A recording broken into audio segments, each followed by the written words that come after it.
भाईजान ये घर देखे कितना खूबसूरत लग रहा है ना। माशाल्लाह। ऊपर वाले ने चाहा तो हम भी अपनी बेगम के साथ ऐसी आलीशान घर में रहेंगे। तो बुला लो अपनी बेगम को, अरे भाईजान, क्योंकि अब से ये जमीन वक्फ की प्रॉपर्टी है। ओ मियाँ, ये मेरे बाप दादाओं की भूमि है जिसके ऊपर खून पसीने की कमाई से बनाया हुआ मेरा घर है नहीं था, क्योंकि अब से ये वक्फ बोर्ड का है। कौन सा बोर्ड? वक्फ बोर्ड यानी कि मैं जिस भी जमीन पर हाथ रखकर ये बोल दूं कि मेरा मानना है या मुझे लगता है कि ये जमीन आज या कई सालों पहले किसी मुसलमान के पास थी जिसने इसे वक्फ को दान कर दिया था, तो अब से उस जमीन पर अल्लाह का अधिकार है और उसकी देखरेख का काम हमारा है। क्या बात कर रहे हो भाईजान? क्या सबूत है तुम्हारे पास कि ये जमीन तुम्हारी है? हाँ हाँ, क्या सबूत है तुम्हारे पास इस जमीन की मलकियत का? इस जमीन का एक एक कागज मेरे पास है, और अगर तुझे ऐसा लगता है कि ये जमीन तेरी है तो अपने कागज दिखा और ओनरशिप प्रूफ कर। हम अम्मियाँ इन्हें बताइए ना कि कागज तो हम ज्यादा दिखाते नहीं हैं, क्योंकि वक्फ एक्ट के सेक्शन 40 के तहत आपको ही अपनी जमीन की मलकियत का सबूत देना होगा, जो कि अगर आप नहीं दे पाए तो हमारा फैसला आखिरी होगा और आपको अपना ये घर खाली करना पड़ेगा। अबे होता कौन है तू फैसला सुनाने वाला? अब तू मुझे बताएगा कि ये घर मेरा है किसी और का है? तुझे तो मैं कोर्ट में देख लूंगा। नहीं देख पाओगे। हम अम्मियाँ, इस खलीफा को तो सेक्शन 85 भी नहीं पता, जिसके हिसाब से वक्फ के मसलों में दूसरा कोई भी कोर्ट दखल अंदाजी नहीं कर सकता और ना ही तू वहाँ जा सकता है। और अगर मेरे फैसले से कोई भी दिक्कत है तो अपने कागज दिखाने हमारे ही वक्फ ट्रिब्यूनल में आ जाना। अबे कैसा एक्ट है यार ये? तेरे खिलाफ लड़ने के लिए तेरे ही लोगों के पास जाना पड़ेगा। अब यही तो कट है जिस पे दुनिया पट है। आ मेरी जान।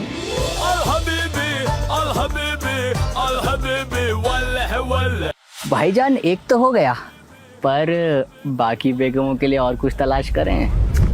नोटी बॉय, चलो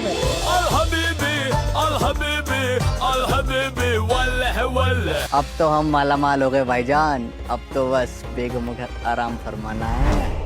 अभी कहाँ मियाँ, समय आ गया है मकसद को बड़ा करने का, और इसकी शुरुआत होगी दिल्ली सल्तनत से। एक सर्वे के मुताबिक दिल्ली का 77% एरिया वक्फ के अंडर में आता है, जिसमें शामिल है CGO complex check, Jawaharlal Nehru stadium, अगला Delhi high court, Delhi public school, IGI airport. Check. भाईजान दिल्ली सल्तनत तो लगभग हो ही चुका है, अब अगला क्या? तेना इंडिया मंगल वर्ग। और साहब जी, अपनी बिटिया की शादी है अगले महीने, तो उसके लिए मैं अपनी जमीन का कुछ हिस्सा रेड्डी साहब के नाम करना चाहता हूँ, तो जो भी कागजाती काम है वो आप जल्दी से निपटा दीजिए। पर राम गोपाल, ये जमीन तो तुम्हारी है ही नहीं। क्या? हाँ, हमारे रिकॉर्ड में तो तुम्हारे क्या, तुम्हारी पूरी गांव की जमीनें वक्फ बोर्ड की दिख रही हैं, और उनके बोर्ड से एनओसी लाए बिना तुम इसे बेच नहीं सकते। ऐसा लगाओ साहब, मेरी बेटी की शादी रुक जाएगी और कुछ नहीं है मेरे पास।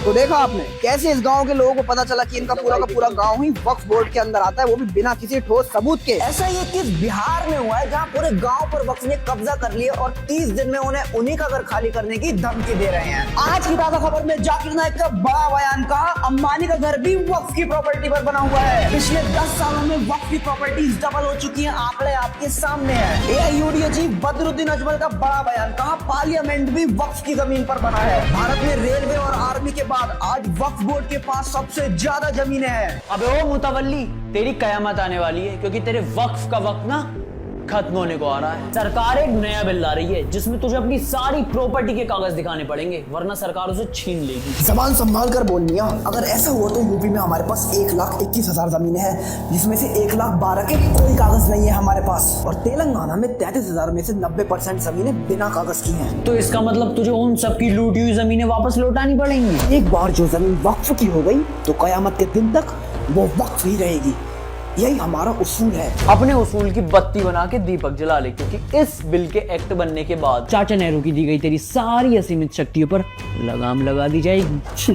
कैसी लगाम? मम्मी तुझे तो वक्फ अमेंडमेंट बिल 2024 के बारे में कुछ पता ही नहीं है। पहले जैसे तू किसी भी जमीन को वक्फ बोर्ड के बता देता था बिना किसी लीगल डॉक्यूमेंट के, वो पावर अब तुझसे छीन ली जाएगी। क्लॉज 3 के हिसाब से सिर्फ वही व्यक्ति वक्फ को अपनी जमीन दान कर सकता है जो पिछले 5 साल से इस्लाम को फॉलो कर रहा हो और उसके पास अपनी जमीन के कागज हों। तो गैर मुसलमानों की जमीनें हड़पना बंद रखते। तुझे अपनी सेंट्रल वक्फ काउंसिल में अब 2 मुस्लिम महिलाओं के साथ हिंदू, सिख, ईसाई जैसे 2 गैर मुसलमानों को भी शामिल करना होगा। जितनी भी सरकारी जमीनें वक्फ के पास हैं फिर से वो सारी सरकार दे जाएंगी। या अल्लाह, ये बिल पूरी तरह से इस्लाम और मुसलमानों के खिलाफ है। तेरे वक्फ ट्रिब्यूनल में जो 40,000 से ज्यादा पेंडिंग केसेस पड़े हैं ना, उसमें से 10,000 तो खुद मुसलमानों ने किए हैं, जिनकी जमीन तूने हड़प रखी है। और जितनी पावर हिंदुस्तान में वक्फ के पास है, उतनी पावर किसी इस्लामिक कंट्री में वक्फ के पास नहीं है। ये बिल एक्ट बन जाए, ऐसा हो नहीं सकता, मैं ऐसा होने नहीं दूंगा।